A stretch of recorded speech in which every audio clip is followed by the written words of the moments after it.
Why has there been debates in Congress about the tax-free inside buildup of cash value in life insurance policies? By the end of this video episode, you will understand that when Congress gets hard up for money, for tax revenue, they often look at changing tax treatment of life insurance. I'll explain why and how next.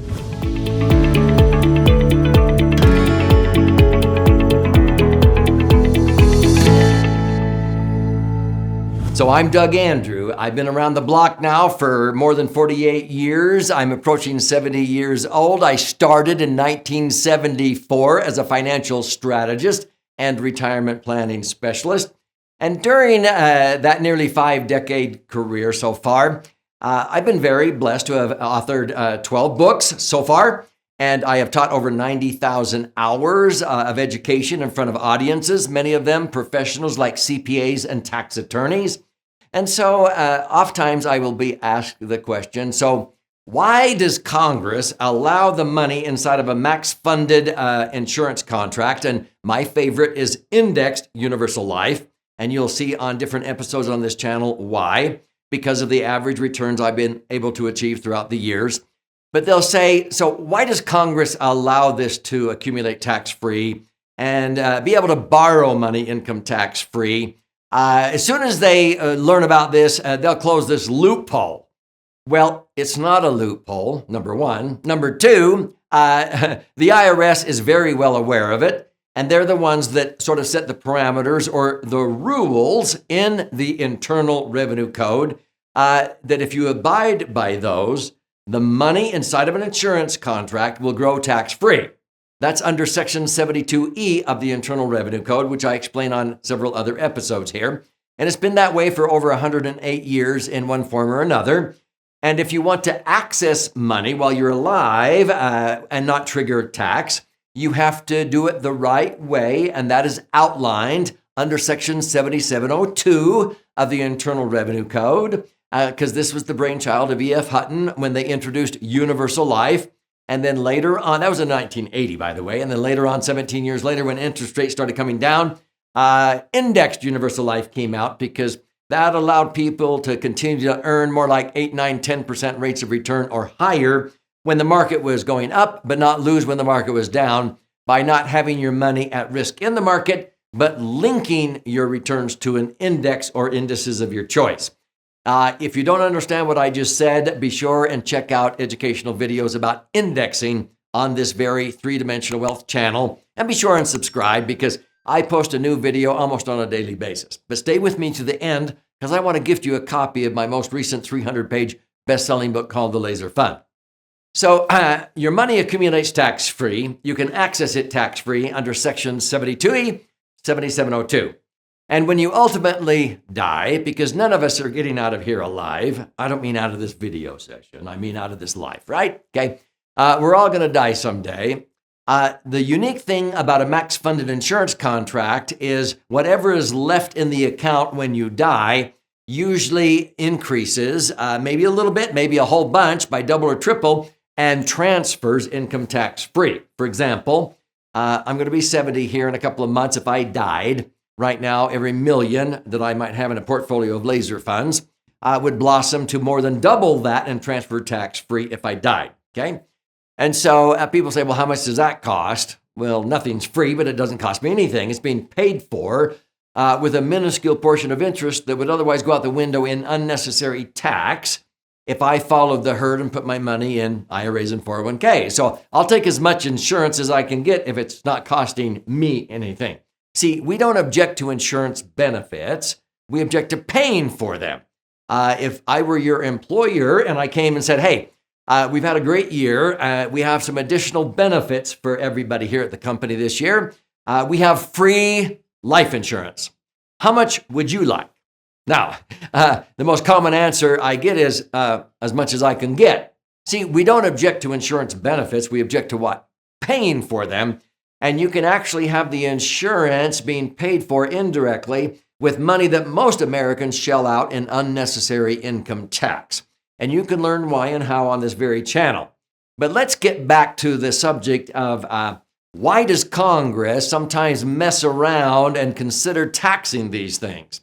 Now, see, why have they been tax-free for decades and now over a century?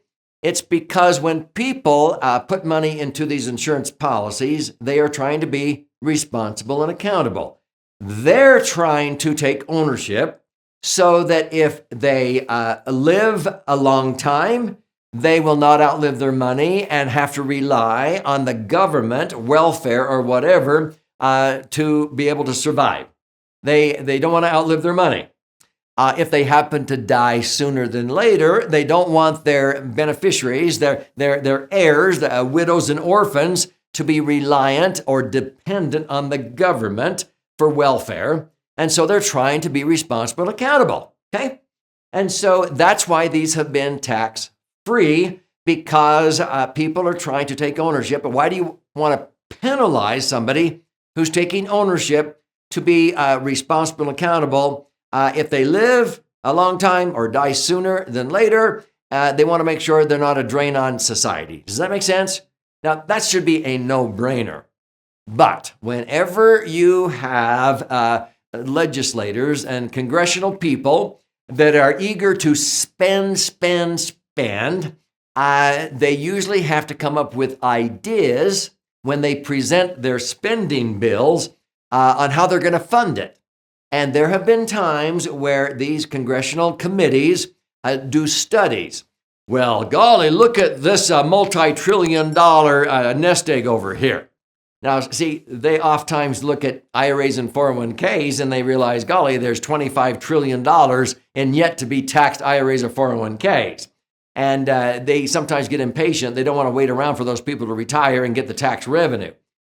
There's a lot of motives behind why they try to do something to trigger tax revenue. That's why, frankly, they passed Roths in 1997. I'm not saying it wasn't a step in the right direction for you, but they didn't do it for you.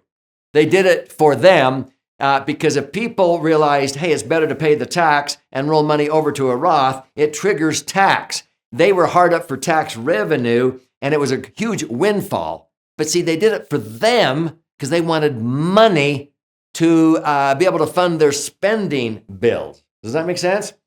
Well, this is what happens oftentimes when greedy Congress people start to consider, should we tax money inside of life insurance? It's multi-trillion-dollar little plum over here that we could pluck.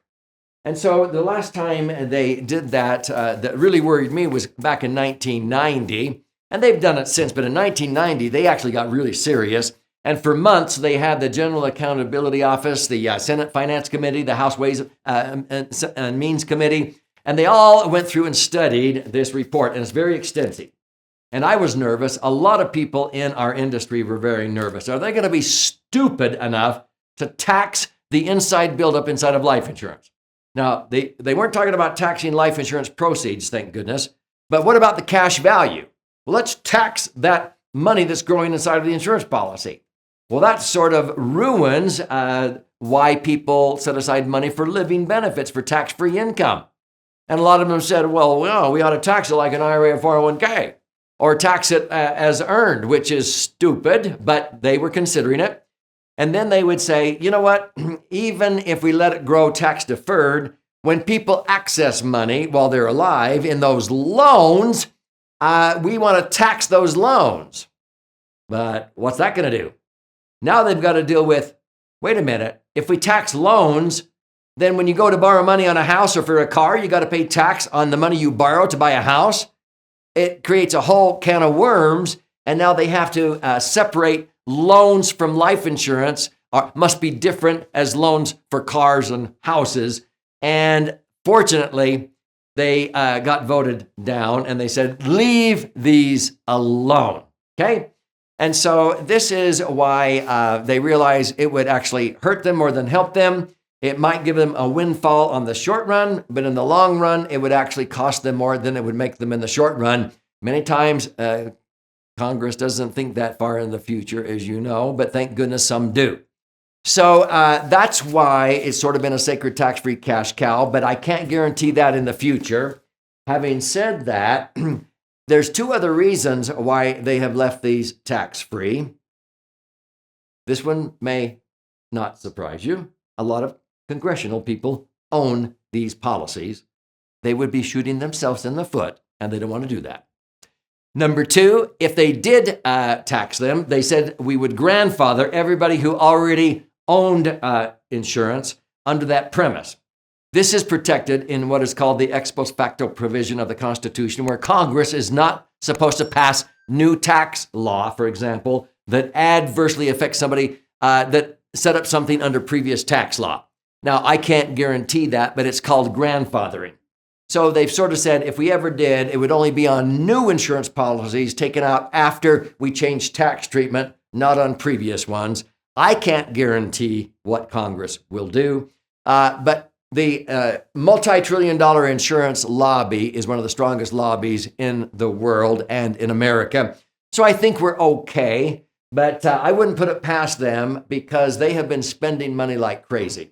So if you want to learn more about a max-funded insurance contract, I want to gift you a copy of my most recent best-selling book. It's actually two books in one. It's called The Laser Fund. A laser fund is a properly structured maximum-funded IUL policy.